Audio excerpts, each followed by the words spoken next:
Bab 2467. Ini adalah seranganmu dan aku sedang memperdayaimu. Ternyata kamu benar-benar datang, kata Saka dengan tenang. Ekspresi Jack mendadak menjadi sangat suram. Sialan. Ternyata dia terlalu naif dan berhasil termakan tipu daya Saka yang licik.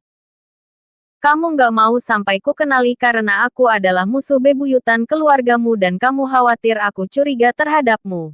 Lanjut Saka dengan tenang. Lalu mengernyit dan bertanya, "Tapi, kenapa kamu malah membantuku?" Jack hanya menatap Saka dalam diam sesaat. Lalu tertawa dan menjawab, "Sial. Yah, aku cuma mau membantu. Memangnya kenapa?" Saka berpikir sebentar. Lalu bertanya lagi, "Apa ada orang sepertimu di keluarga Romley?" "Biarkan waktu yang membuktikannya," jawab Jack sambil tersenyum. Setelah itu, sosok Jack perlahan menghilang. Mereka berdua berada di kubu yang berbeda. Jadi tentu saja mereka bermusuhan. Jika posisi mereka dibalik, jujur saja Jack juga pasti curiga Saka berniat jahat. Terlepas dari seberapa besar pun bantuan yang Saka berikan. Jadi, memang tidak perlu penjelasan apa-apa. Biarkan waktu yang membuktikan segalanya. Namun, Saka berujar, "Mau pergi begitu saja?" Jack berhenti melangkah, lalu menoleh dan menatap Saka dengan agak putus asa. Dia kan sudah memberikan serangan pedang terbelah kepada Saka. Apa Saka masih ingin bertarung melawannya? Ternyata Saka sedang menulis di atas tanah. Jack memandanginya dan perlahan terlihat terkejut. Itu resep obat. Lebih tepatnya, resep mandi obat untuk mereka yang berada di tingkat Raja Ilahi. Kamu. Jack sontak tertegun menatap Saka. Sudah jauh-jauh ke sini. Jangan sampai kamu pulang dengan tangan kosong, ujar Saka dengan santai. Kenapa? Gumam Jack dengan kebingungan. Aku cuma mau membantu. Memangnya kenapa? Kata-kata yang familiar ini. Nggak apa-apa, kata Jack sambil tersenyum menatap Saka. Ah ya, ada dua hal yang ingin ku beritahukan kepadamu.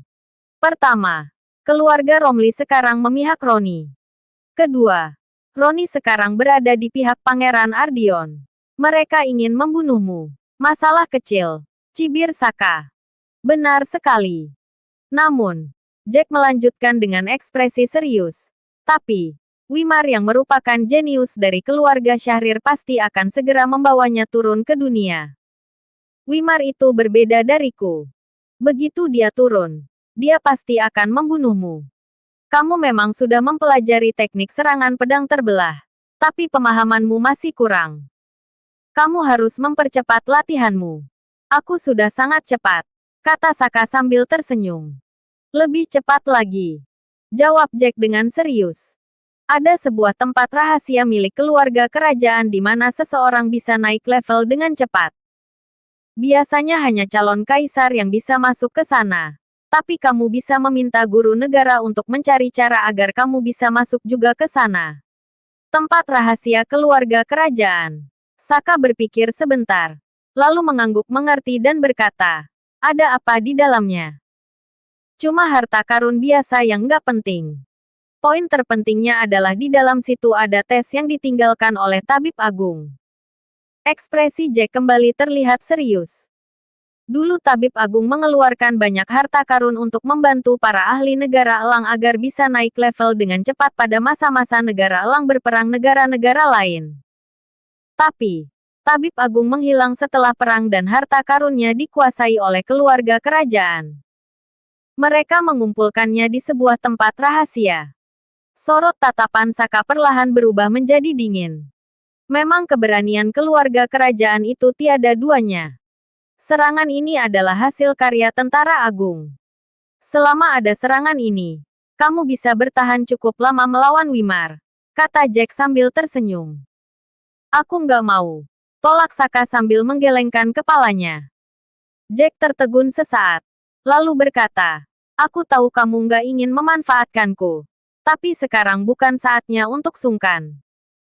Setelah kamu menggunakannya, aku bisa mengalahkan tanda seni bela dirimu lagi. Kamu nggak mungkin bisa mengalahkan tanda jalan seni bela diriku, jawab Saka sambil melirik Jack.